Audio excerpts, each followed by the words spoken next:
चे तो कोई ना को कुसण में कुछण कार नाहे वाह इहा जे इनायत अवां जी ते इनकार ना ची आशिक असीं तोखे कहूं था जी सही आऊं हज़ूर आहियां दुनिया में जने हज़रत इब्राहिम पंहिंजे पुट हज़रत इस्माइल खे कुठो पे अॻियां शैतान फिरी अची अॼु तोखे तुंहिंजो पे कोए थो की पुट खे कॾहिं पे कुठो अॼु बि आमी दुनिया में वञी ॾिसो जिते बि तूं फंडर कोन्हे हुते ॿारनि खे चवंदे आमी वञो ॿार कोन वेंदा ॿार मेड़ थियो बीठा हूंदा देखी फंडर पुसी वेंदी पोइ ॿार वेंदा बिल्कुलु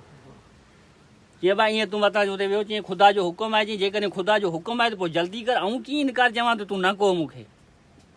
जे साईं जन ईअं चाहिनि नथा त या बिस्मिल्लाह मूंखे मंज़ूरु आहे पोइ चई ईअं नथो कोई मुंहिंजे तुंहिंजी अखियुनि ते पटी ॿध माना ज़बे थी वञा हलियो अलाह ताला जिब्राइल खे वही थो त जल्दी थी इस्माइल खे कढ हेठां दुंबो ॾींसि दुंबो ज़बे थी वञे हाथी इस्माइल खे बचाए छॾ जिब्राइल दुंबो ॾिनो हाथी इस्माइल दुंबे खे कुठो दुंबो कोई काती उछली मुंहुं तां कपिड़ो रते नंढड़ो ॿार ताड़ियूं बीठो हाणे त अॿे दुंबे खे कोई छॾियो अॼु बि ॿार मेड़ थियो बीठा चए थो कुई तां को कुसण में कुछण कार नाहे इहा जे इनायत अवां जी त इनकार नाहे चई कहिड़े ख़्याल सां असीं आशिक पूरनि वारा आहियूं कंहिं न पढ़ियो आहे पूरा असांजो मजनू बि असांजो मंसूर बि असांजो मौत खे मारण आहे मंशूर असांजो असां ॿियो वी आयो वापार नाहे कोई तां को कुसण में कुछण कार नाहे ग़रीबनि जे क़दमनि तां क़ुर्बान आहियूं पचण ते पिड़ में परवान आहियूं दुनिया में कहिड़ी बि शइ आहे जेका बाहि ते वेंदी उनखे बाहि लुसाटींदी पोइ साड़ींदी पतंग कॾहिं बि बाहि में ईंदो उम धुम शाह साहिबु चवंदो त पूरी पतंग आया सुरी साए झल कंदा कंदू छल मथो ॾींदा मच खे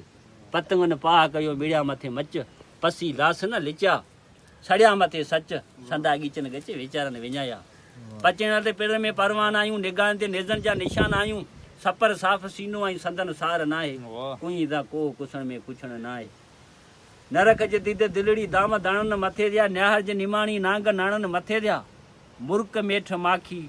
मौत माणनि मथे थिया लॻी लहूं त पोइ लुॾण जो लाचार नाहे चवंदा फासण खां पोइ फतकण कहिड़ो लॻी लहूं त पोइ लुॾण जो लाचार नाहे अमी कंहिं शइ खां डिॼंदा आहियूं चई हिकिड़ी शइ खां असीं वरी डिॼंदा आहियूं उहा कहिड़ी शइ जंहिंखां अमी डरो था लॻी जां छोरी झिजंदा रहूं था अखियुनि में बूंद बरसातूं भिजंदा रहूं था विछोड़े जे ड्राह खां डिॼंदा रहूं था विछोड़े खे असांखे डपु थींदो आहे त विछोड़ो न हुजे अला करे विछोड़े जे ड्राह खां डिॼंदा रहूं था अहिड़ो ॿियो असां लाइ आज़ार नाहे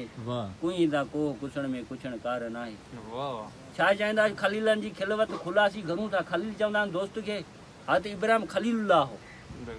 दोस्तनि जी कचारी पर ईअं खुली घुरूं था खलीलनि जी खिलवत खुलासी घुरूं था पसण मुंहुं पिरी जो पियासी घुरूं था इहे ई अलाह खां उदासी घुरूं था दुनिया दीन दौलत जी दरकार नाहे कुई था को कुसण में कुछण कार नाहे